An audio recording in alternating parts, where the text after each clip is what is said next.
What's going on there, YouTube, and welcome back to another comic book video. This is the channel where we sit down and cover different comic book stories from different comic book companies. Today we're going to jump back over to Marvel Comics, and we are going to continue our coverage over the X-Men reading order. And we're going to pick up with Uncanny X-Men number 154 through 157. This is technically kind of like the prelude to the Brood Saga, which is a very important saga for the X-Men because it is the pathway to giving us the second X-Men title, New Mutants, that we are actually going to cover in a few weeks as well. But with that being said, I do hope you enjoyed today's comic book video, and if you do, hit that like button down below and subscribe. But here we go. Okay, so we are beginning to dive into the beginning of the Brood Saga. It is a very interesting saga because this is Chris Claremont showing us that he can work on another big saga after the Phoenix Saga. Something else to point out is that Cyclops has rejoined the X-Men, so we see Storm and him playing some kind of game, but showing the two leaders of the X-Men going at it in a friendly game. Honestly, I like this opening for this book. There is another character who is going to play an important role in this story, and it is the father of Cyclops and Havoc. His name is Corsair. Now, he knows Cyclops is his son, but Cyclops doesn't know that Corsair is his father. Only a couple X-Men know. Well, now one, and that is Storm. She learned it from Jean Grey, but at this point, Jean Grey is dead. But he is coming to Earth to escape something. Also, something else to point out is that he is part of the Starjammers, a team that works out in space. This is where we are going to learn more about Corsair and the Starjammers. We also learn that some of the X-Men are at the old base of Magneto, the one we saw in X-Men number 150. They are using this as a possible second home because tension against mutants is on the rise, meaning that sooner or later their home in Westchester could be too dangerous to stay at. Also, we get reminded that Carol Danvers is with the X-Men so that Charles Xavier can help her get her mind back, thanks to Rogue, who was evil at this point.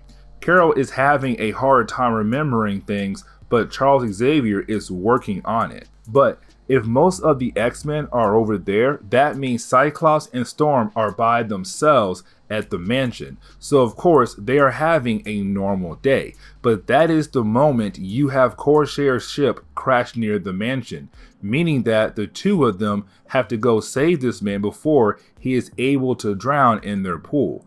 But now the X-Men are involved in something big. We do get the flashback of the last moment Corsair had saw his sons, was when he was grabbed into space but let his sons Cyclops and Havoc fall into the ocean. But Cyclops had found the dog tags that he knows belongs to his father. Before Corsair is able to explain that he is Cyclops' father, and also Storm letting Cyclops know that Corsair is his father, that is when they are attacked by something called the Sidarian Hunters. And I really hope I pronounced that first name correctly, Sidarian. This is where we learn that the Sidarian Hunters are really a hive mind. There are a ton of them that come together to make one body. Now for Cyclops, Storm, and Corsair, they know the weakness is intense heat. But for right now, they don't have that on their side. So it comes to them surrendering the mansion but sneaking out through a secret way, hoping to get away, so that Cyclops, Storm, and Corsair can have a conversation and make a plan on how they are going to stop this from continuing to attack them over and over again. This leads us into the moment where you have Cyclops and Storm do this intense air battle with the X-Jet and the Sidarian Hunter. This battle is happening all over the place, but remember, the only way to beat them is they have to give the Sidarian Hunter some kind of attack that has intense heat. So it leads to them going to some kind of plant and leading the Sidarian Hunter to that plant and just blowing it up to save the day. But now Cyclops has a question on what is going on. what is the X-Men about to get pulled into this time with Corsair? And so you have Corsair explain that he came to Earth because something is going on with the Shi'ar Empire again. Remember, the last time Illyandra, the girlfriend or lady friend to Charles Xavier, she is the queen of those people, and that empire rules their own galaxy of different races. Except Corsair said there was a trial that was going on, but then the council was attacked. Illyandra was taken, so the Shi'ar Empire tracked her kidnappers back to Earth, and so they're getting ready to blow up the Earth just to save their queen. We then pick up with Cyclops being mad at Storm and Corsair for not telling him that Corsair is his father. Storm tells Cyclops that she had promised Jean Grey, but he does not care. Now Corsair goes on to explain he had no idea that his sons were alive. He even goes on to say that after he saw his son's parachute catch on fire, he thought his kids were dead, and also that his wife was tortured and killed, and he was sold into slavery. But for Cyclops, it is still not good enough, and he is still upset. Except in the middle of their argument, well, that is the moment you have someone teleporting the jet, and they don't stop there. They of course teleport the other X-Men who were at Magneto's old base. So the X-Men come to find out they have been teleported by the Shi'ar Empire. There is still some bad blood between the two groups because the Empire wanted and tried to kill Jean Grey when she became the Dark Phoenix. Charles wants to talk to Illyandra, but that is when he begins to learn what happened to his lady. So of course Charles Xavier finds out what happened, but the Shi'ar Empire are still down with going to Earth and just wreaking havoc to get their queen back, even when Charles Xavier tries to stop them. Now, to protect the Earth, Charles Xavier must give up 2 of his mutants. They have 24 hours to find Illyandra, free her, and they can save the Earth and get back the 2 X-Men who will be held hostage. It will be Nightcrawler and Kitty Pryde. Now, the X-Men who are free, well, they go to the Avengers mansion since their base is gone, except the Avengers are not there. Sadly, it is Tigra. I'm not going to sit here and explain the character Tigra because I don't like this character at all, since Marvel used her in the wrong way. But it is the X-Men trying to think on how they are going to find Illyandra. You do have Storm and Corsair outside walking around hoping to find something that can help them. It is the moment you have Storm tell Corsair that Jean Grey had died, but that is the moment you have someone shoot some kind of sniper blast at them. This gives us the first look at the Brood race, some kind of bug-like creature we are going to learn more about down the road. But Storm and Corsair were hit with some kind of blast that makes them attack each other and their friends. But this is the moment we learn about Deathbird. Now, Deathbird is a character that a lot of X-Men fans know and know who she is related to. We will learn soon about that, but of course she is working with the Brood. This leads into a battle between the X-Men and Deathbird, and she is showing how great of a fighter she is because she is giving them a huge battle. Once Charles Xavier was able to free the minds of Storm and Corsair, Corsair tells us that Deathbird was the reason why he came to Earth in the first place. It gets to the point where you have the X-Men remember that the Brood are still nearby, and they need to find them and stop them as well. Since they have snipers, they are able to shoot Storm out of the sky, and they are able to shoot acid all over Colossus to badly burn him. The battle is getting intense, but this leads us into the moment you have Deathbird being able to grab Charles Xavier. To make sure the X-Men don't follow her spaceship off Earth, she goes on to cause an explosion, which does lead into a pile of debris everywhere, except to make things worse, when the X-Men get out of the debris, well, they are surrounded by the police and they find Colossus stabbed as well.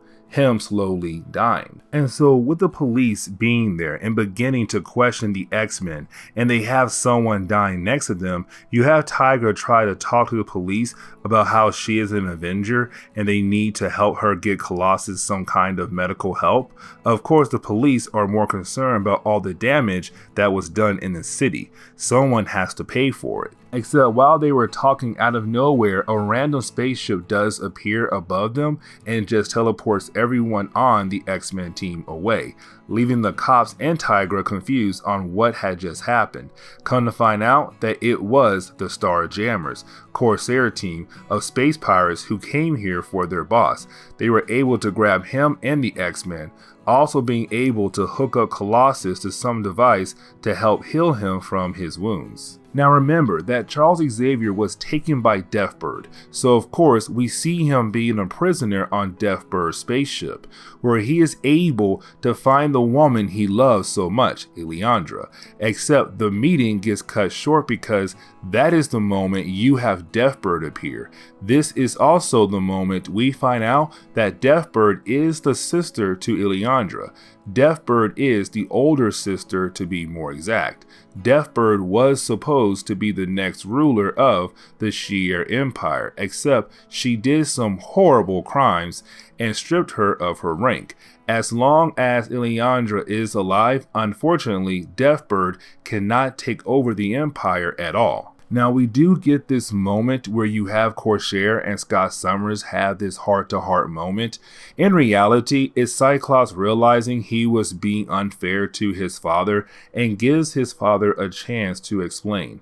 After Corsair and his wife Kate were taken, they were taken by the Shi'ar Empire, when the Shi'ar Empire was being led by none other than Deakin, the older brother to Illyandra, but younger brother to Deathbird. So Deathbird is the oldest, Illyandra is the youngest. This heartfelt moment is done between Cyclops and Corsair when they have found the base of Deathbird and the Brood. The next set of pages, we see the X-Men and Corsair being taken into this huge space monster that was turned into a spaceship for the Brood and Deathbird. So then you have the X-Men fighting their way to make it to Charles Xavier and Illyandra. That of course lead us into a bunch of pages where our heroes are trying to fight their way out of there. Of course, they do run into Deathbird again, who is trying to get rid of the X-Men, being an actual threat to them. This is the moment Storm comes to find out that the spaceship she is in is alive. She only learns this when she is sucked out into space because Deathbird caused a hole to appear in the monster's body. Lucky for Storm, she is saved by the X-Men and the Starjammers, where they just suck her back into the ship and they fly away. We find out that she is okay when we go to the next page. Everyone is happy to see her, except the X-Men run into another problem, which is that the Chancellor told the X-Men that they had 24 hours to find and save Illyandra, or he is going to blow up the Earth, except he has no idea that they have completed their mission, but they have no way to easily contact him since they are deep in space. They only have about 6 hours before the deal is done, but it will take them 24 hours to get over there to him. So it is starting to look like the X-Men might actually not make it. Except when we get to the next issue, well, the X-Men try to fix the ship first so that they can reach the Chancellor. This seems to be a normal thing for the X-Men, supposed to be an easy task and not getting all caught up in a lot of mess. And so you have some members of the Starjammers also come out to help.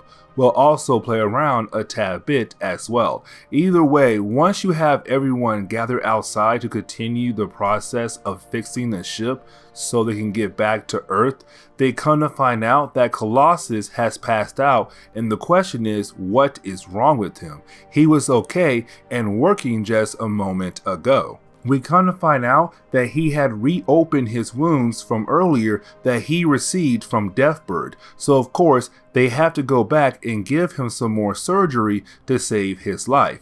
They kick out the X-Men so they can begin the process of saving his life. But at the same time, you have Illyandra try to contact the Chancellor through a space radio, except she tells us in the X-Men that no one is answering. We kind of find out that the Chancellor is dead and was killed by one of his own men. His name is Admiral Lord Samadare. I had a hard time saying that, sorry y'all. He wants to see the Earth destroyed, so he is going to let the time expire for the deal about letting the Earth live or die. Except Charles Xavier remembers that he has Kitty Pryde and Nightcrawler on the Chancellor's ship. Remember that they are being held hostage as a way to make sure the X-Men go through with their deal to say Illyandra and the Earth won't be blown up. So goes on to try to reach them, but something blocks him. But besides blocking him, he is hit so hard that it seems his mind has been shut down. But getting back to Deathbird, who is the sister to Illyandra, we come to see her and a member of the Brood are arguing. They agree to work together to complete both their goals.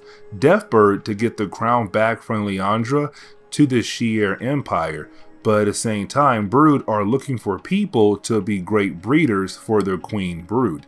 So once they put their differences to the side, you have this member of the Brood tell Deathbird that she needs to go on and get the X-Men because again, the X-Men will be great breeders for the Brood. We jump back over to Nightcrawler and Kitty Pryde, who is still trapped on the other Shi'ar Empire ship because they were hostages for the deal between the X-Men and the Shi'ar Empire, except they saw the video when Deathbird had almost killed Colossus, so Kitty Pryde is concerned. Makes sense since she is in love with him, but you have Kitty Pryde tell Nightcrawler that she is going to sneak around the place to figure out what has been happening or the plan of the Shi'ar Empire soldiers in this group.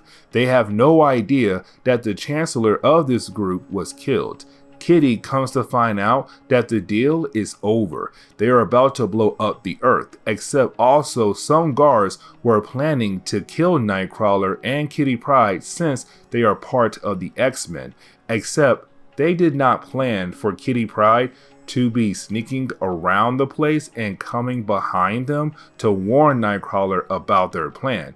So they are able to get away from these guards and continue deeper into the ship, and they find the dead body of the Chancellor. So now the question is, what can Nightcrawler and Kitty Pryde do to stop the Shi'ar Empire from blowing up the Earth? Well, what they do is they use some tech to change the appearance of Kitty Pryde, but to also have Nightcrawler cause a lot of smoke as well. So when both parts of this plan come together, it makes it seem that the Phoenix has returned. Remember that the Shi'ar Empire main goal in the last few stories they have shown up in was to deal with the Phoenix. So when they see her return here, they begin to freak out. This was all done as a way to cause panic on the ship so they can grab a character named Oracle. Oracle is a member of the Imperial Guard. The Imperial Guard is like the top-notch military group, but also protects the ruler of the Shi'ar Empire as well. Oracle has the powers to read minds, so she reads the minds of Nightcrawler and Kitty Pryde. She learns what is really going on their ship. So they go to some other members of the Imperial Guard to warn them as well. Of course, they were able to get the leader of this group, which is Gladiator. But that is the moment they come to find out that some members of the Imperial Guard have joined the side of Lord Samadar. Of course, the side that is going to blow up the Earth. So we then jump to the part where you have the two sides of the Imperial Guards fighting against each other. Kitty Pryde and Nightcrawler had joined the good side of this fight, except this is the moment where you find out that Lord Samadar is working for Deathbird. So this was another plan Deathbird had in motion to get everything she wanted, which was the crown to the Shi'ar Empire. But when a missile is fired toward the Earth, of course to blow it up, it is stopped by the X-Men and the Star Jammers to say, hey, the deal is over. Illyandra had been saved. except the video ends with Charles Xavier's mind not working, and so the question is, what can they do to save him? And this is where we are going to end today's comic book video. So please hit that like button down below and subscribe. Also, if you have any suggestions on books I should read, well, please let me know in the comments below, because you never know, your suggestion could be a future video down the road. But I do hope you enjoyed today's comic book video.